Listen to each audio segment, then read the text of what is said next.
Bom, gente, estamos de volta, então. E agora a gente vai ver os demais morfemas que formam uma palavra. Bom, a gente viu o radical, que é a base de significado, né, da palavra. E agora a gente vai ver a desinência. A desinência é o quê? Desinência, basicamente, ela é o morfema que indica uma flexão da palavra. Calma que a gente já vai entender. Por isso que a gente chama a desinência também de morfema flexional. Porque ele está ali justamente, a desinência está ali justamente para indicar a flexão. O que é a flexão? Bom, vamos olhar aqui. A gente tem dois tipos de desinência. Desinência verbal e desinência nominal. No caso do verbo, a gente tem um tipo de flexão.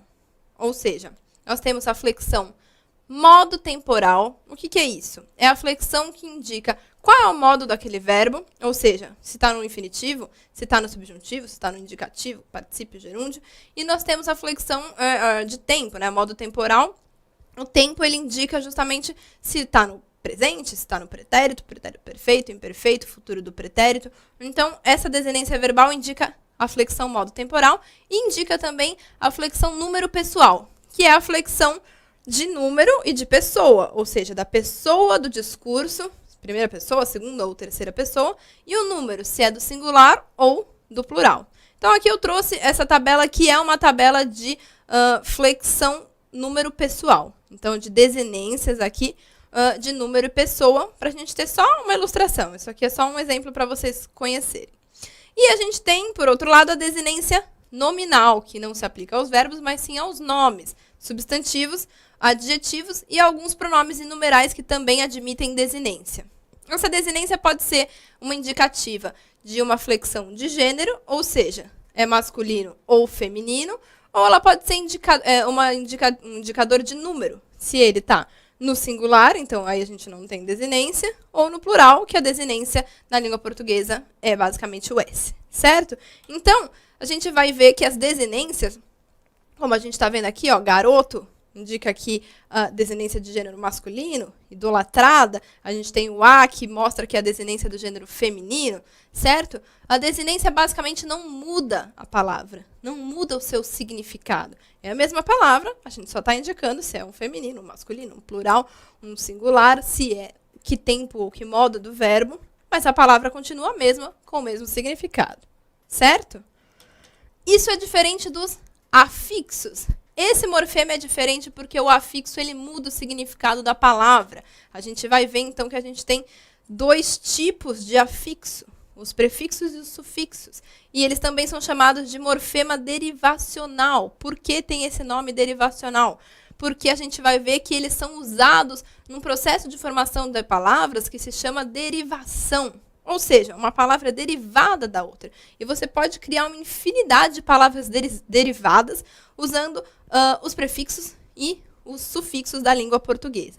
Só que aí, como eu falei, o afixo ele consegue mudar o significado. Ou seja, se eu estou criando uma nova palavra, então é claro que essa nova palavra vai ter um significado ligeiramente diferente da palavra original. O importante é que os afixos não dissociam totalmente ali de sentido da palavra original. Quando eu coloco um prefixo ou um sufixo numa palavra, eu não estou dissociando ela de sentido da palavra original.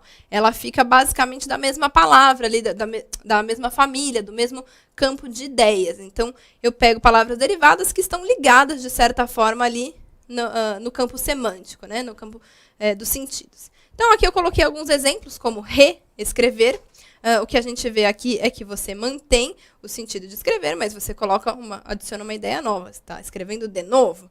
Tem aqui o exemplo de casebre. Casebre é um sufixo de diminutivo. Então, eu mantenho o sentido de casa, só que eu transformo numa palavra nova, porque agora eu adicionei a ideia de que é pequena. É uma casa pequena. E assim por diante.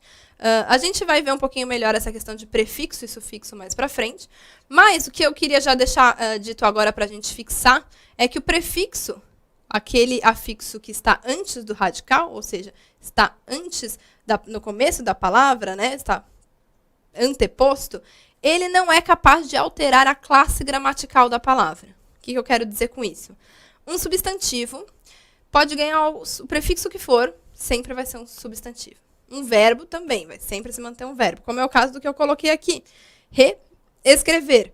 Eu coloquei um prefixo, re, mas eu mantive como verbo. Continua sendo verbo. Se eu pegasse só a palavra leal, que é um adjetivo, na hora que eu coloquei aqui o prefixo des, mantive aqui a palavra sendo um adjetivo. Só que neguei. Leal, adjetivo, desleal é um adjetivo, só que quer dizer o contrário.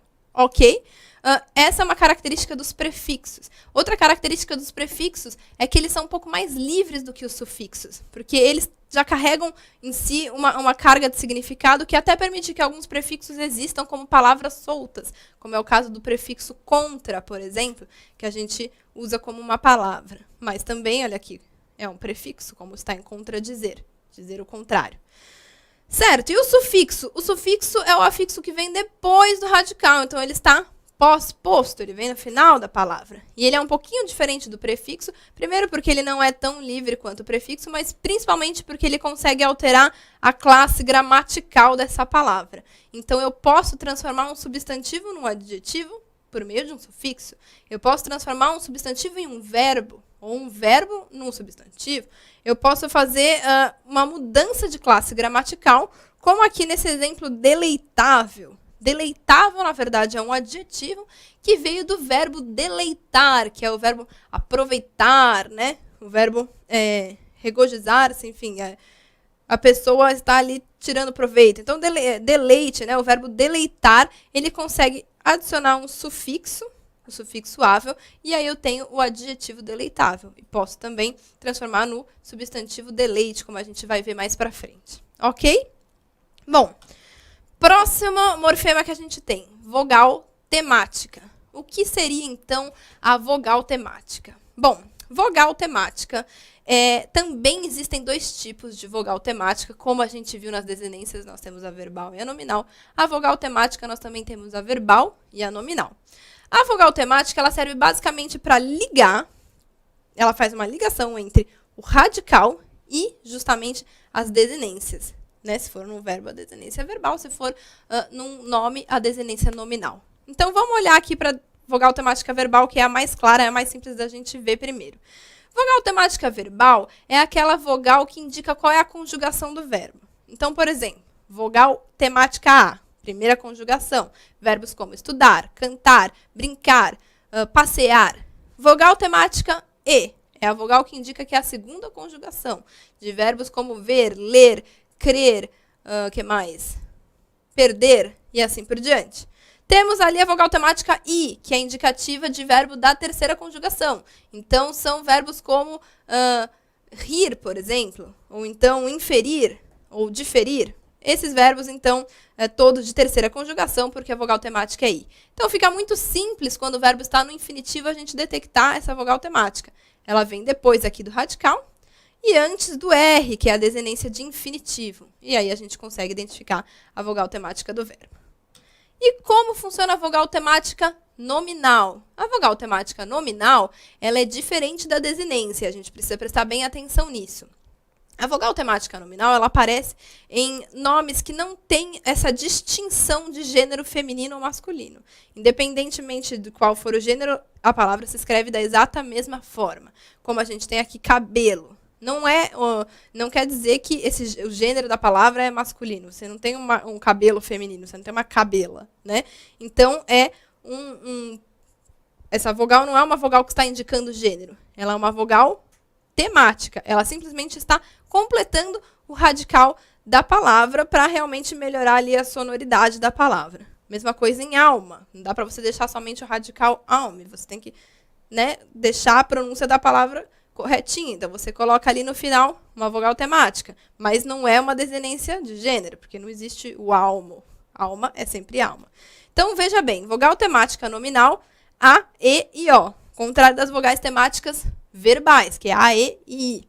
Tá? Vogal temática nominal, A, E e O. E repare que ela vem sempre no final das palavras. Diferente do próximo morfema, que é a vogal de ligação, e também temos a consoante de ligação. Gente, esse é o último morfema que a gente vai ver. E qual que é a diferença dele para os demais morfemas que nós vimos? Como eu falei lá no começo, morfemas são as unidades da palavra que carregam em si um significado, certo? Então, todos os morfemas que a gente viu, eles têm uma função, eles têm um significado. Então, às vezes é o significado da palavra, que é o caso do radical, que é a base do significado da palavra. Às vezes é um significado de se é feminino, ou se é masculino, se é plural, ou em que modo que está, ou então para indicar uma conjugação, ou então um prefixo que tem um significado específico que vai ser usado em várias palavras, certo? Porém, no caso da vogal e da consoante de ligação, eles não têm nenhuma função. Eles são totalmente vazios de significado. Eles não têm realmente um valor significativo, né? O único objetivo da vogal e da consoante de ligação é realmente fazer, como o próprio nome diz, uma ligação. Então, ele liga dois morfemas que sem essa vogal ou sem essa consoante de ligação não estariam bem pronunciados, a sonoridade ficaria prejudicada, ficaria ruim, causaria dissonância na pronúncia, naquela sílaba. Então, a gente precisa dar um jeitinho. E aí a gente usa essa vogal ou a consoante de ligação. Então, veja aqui, eu tenho o radical pau e eu tenho o sufixo ada. Eu quero transformar um substantivo em outro, né? Eu pegar o pau e falar que é uma paulada. Não dá para falar pauada, fica estranho, a pronúncia não fica bacana. Então, a gente colocou ali a consoante de ligação L. Parisiense, a mesma coisa. Eu tenho radical, Paris. Eu tenho um sufixo que indica ali que a pessoa nasceu naquele lugar, que ela é daquele lugar. Então, eu tenho ali o sufixo ense. Então, parisense, não acharam que ficou legal. Então, a gente colocou o I como vogal de ligação, parisiense, ok? E para a gente não confundir a vogal de ligação com a vogal temática, eu dei aqui no finalzinho do slide essa dica. As vogais temáticas, elas sempre vão ser encontradas na sílaba final. Veja, eu até coloquei aqui que elas só podem aparecer em sílabas átonas, tá? Vogal temática não aparece em sílaba tônica. Então, como ela está sempre na última sílaba, ela não existe nas palavras oxítonas, porque as palavras oxítonas, como a gente viu, a última sílaba é tônica.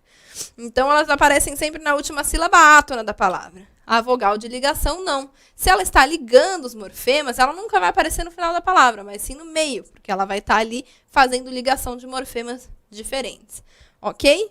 Bom, com isso a gente já está quase preparado para falar sobre os processos de formação de palavra. A gente já entendeu como é que se constituem as palavras, quais são as pequenas partes que formam as palavras. E agora a gente só precisa relembrar uma coisinha bem simplesinha aqui também, que a gente viu ali no ensino fundamental, para a gente poder realmente prosseguir agora com a parte principal, que é o processo de formação de palavras. Ou seja, a gente precisa entender essa classificação de palavras em primitivas e derivadas e em palavras simples e compostas, porque isso vai ajudar a gente a entender melhor os processos de formação de palavra. O que é uma palavra primitiva? Palavra primitiva é a palavra que não se originou de nenhuma outra. Ela é a palavra original. Ela é a palavra que dá origem às demais palavras. Então, eu botei exemplo. Sol, azul, barco, certo? As palavras derivadas, pelo contrário, são as palavras que derivaram de alguma outra palavra, de uma palavra primitiva. Então, veja aqui. Sol, palavra primitiva, pode dar origem à palavra ensolarado, ou na palavra solzinho. Eu tenho azul, posso formar a palavra azulado. Eu tenho barco, dei origem à palavra barquinho. Poderia ser a palavra embarcar, que é um verbo. Ok? Então, essa é a diferença entre primitivas e derivadas. E nós temos ainda a classificação das palavras em simples e compostas. Simples, uma palavra de um único radical. Ou seja, eu tenho padaria, que é uma palavra que deriva de pão, porém ela é simples, porque ela só tem um radical. Eu tenho marinha, que é uma palavra que deriva de mar, mas ela também é simples, porque ela só tem um radical, ou seja, só tem uma base de significado. E, em contraposição, nós temos as palavras compostas, que são as palavras que têm mais de um radical. Normalmente 2, mas pode ter 3, enfim. E aí a gente tem uma ligação de radicais. A gente vai ver que essas palavras se formam por composição. Podem estar ligadas aqui por hífen, como no caso de pão de leite, água marinha, ou podem estar realmente tudo junto, como o caso de vinagre, que derivou de duas palavras diferentes, a palavra vinho e a palavra acre. E aí aglutinou e formou vinagre. Ok? Bom, com isso em vista, a gente já está preparado para passar aí para o processo de formação de palavras. E eu vou dar uma pausinha aí para vocês tomarem uma água antes da gente seguir em frente. Vamos lá?